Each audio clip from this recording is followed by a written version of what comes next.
By the end of this video, you'll be able to look at a blank map of America and know where the treasure is. Not because you memorized locations, because you'll know the 5 forces that put it there. Obsidian in Oregon, but not Ohio. Geodes in Iowa, but not Idaho. Gold in Georgia. Yes, Georgia. None of it is random. America's rocks were placed by 5 events, and once you can see them, you can read any map like a rockhound with 30 years of experience. Let's build the treasure map from scratch. Here's the empty continent. Over the next 10 minutes, we're adding 5 layers to it: fire, ancient seas, deep heat, ice, and water. Each one left a different kind of treasure, and each one left it in a different part of the country. Layer 1 is the most violent. Fire. For tens of millions of years, the American West was a volcanic engine, and every eruption was a gem factory. Lavas that cooled instantly became obsidian, natural glass. And Oregon's Glass Buttes is a whole mountain complex of it. Gas bubbles trapped in volcanic ash slowly filled with silica and became thunder eggs and geodes, and superheated vapors seeded rhyolite with crystals. Topaz at Utah's Topaz Mountain, sunstone in Oregon's outback, fire agate in Arizona, the only place on public land you can collect it.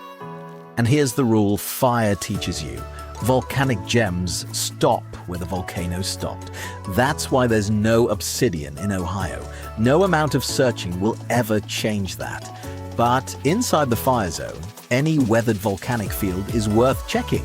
California's Hauser geode beds and Utah's Dugway beds sit exactly where ancient volcanic gas pockets are now eroding out of the ground. Fire zone, check. Layer 2 is quieter, and it covers the middle of the country. Layer 2, ancient seas. For hundreds of millions of years, the middle of America was a warm, shallow ocean. Its floor, packed with shells and coral, hardened into limestone thousands of feet thick. And limestone is where a completely different treasure forms. Cavities in it fill with crystal and become geodes. That's the entire secret of the Keokuk district, where Iowa, Missouri, and Illinois meet. An old seabed dissolving, releasing crystal-lined geodes into modern creeks. The same seas grew New York's Herkimer diamonds in half-billion-year-old dollarstone and left Maryland's cliffs stacked with fossil shark teeth, including megalodon. The rule from Layer 2: gray, layered rock means old seafloor, and old seafloor means geodes and fossils, not gold and obsidian. One glance at a creek bank tells you which treasure map you're standing on. Layer 3 goes deep, literally miles down. Layer 3? Deep heat. When continents collide and mountains rise, molten rock cools slowly, miles underground, and slow cooling grows giant crystals in veins called pegmatites. Erosion has since unroofed those deep zones, which is why pegmatite country maps perfectly onto America's old mountain cores. Emeralds at Hiddenite, North Carolina, home of the only public emerald mine on Earth, and the 310-carat Carolina Emperor. Gem tourmaline in Southern California and Maine, rose quartz through South Dakota's Black Hills. If mountains rose there and wore down, treasure is exposed there. And deep heat made one more thing: gold.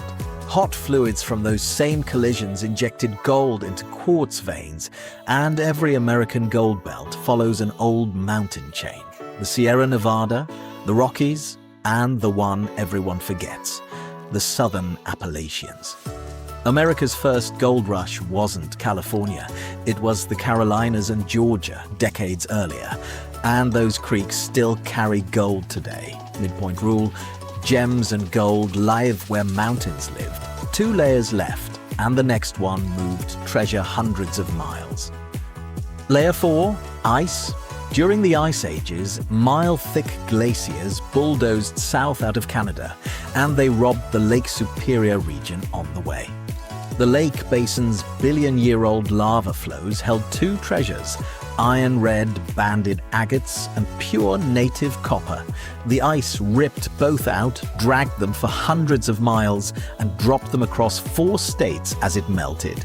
That's why Lake Superior agates turn up in Iowa gravel pits, and why farmers still plow up float copper as far south as Kansas. The glaciers ran a delivery service, and the packages are still sitting in the drift. The rule from the ice. South of the glacial line, none of this applies.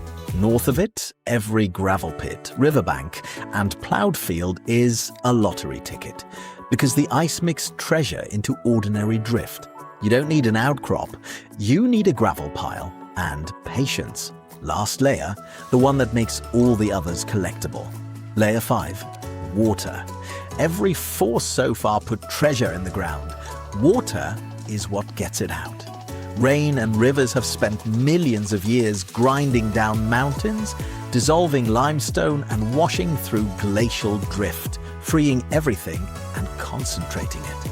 And because gold, gems and agates are all denser than ordinary gravel, moving water sorts them into the same predictable places.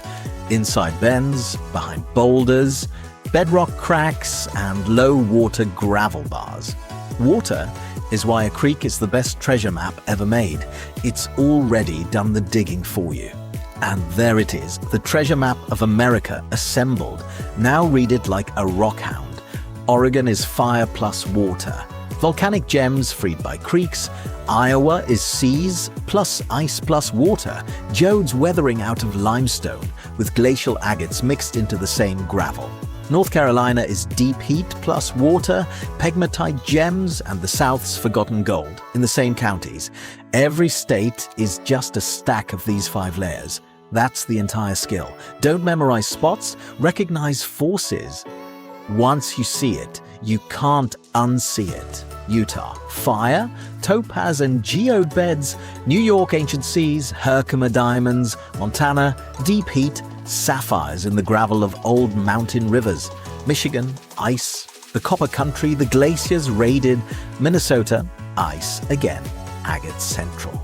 And Arkansas is the wild card, a freak volcanic pipe from deep in the mantle, which is why one field there produces actual diamonds, the only place in America where the public keeps them. Here's the proof this works. This is our live map. Over 1,000 verified collecting sites. Filter it by geodes and watch the pins trace the ancient seabed you just learned. Filter by gold, and the pins follow the old mountain belts. The forces predicted the pins. Every site has GPS coordinates, land status, and what's been found there. Free at rockhounding.org.